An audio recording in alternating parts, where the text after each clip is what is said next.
चला आज दिखाओ का सांप देखा होगा। वो दे सांप का देखा था, सांप वाह का देखा था। चला सांप चला का देखा था। काएगा काय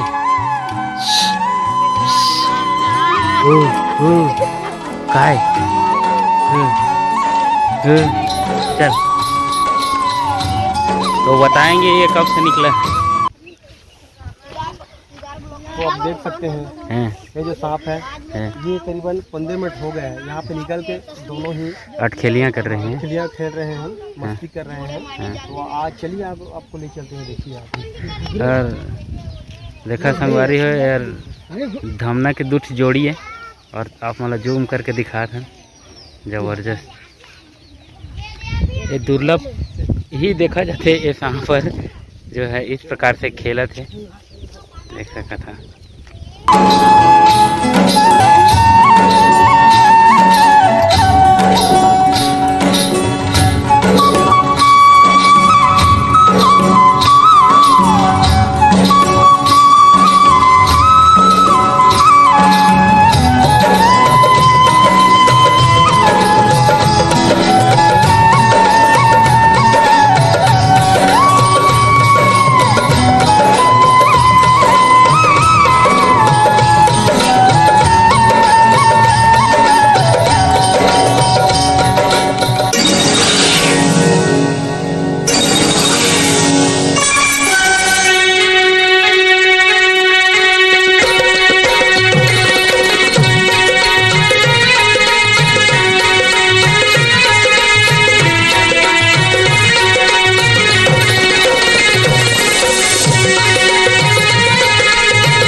सांप कैसे कौन देखा कैसे क्या था।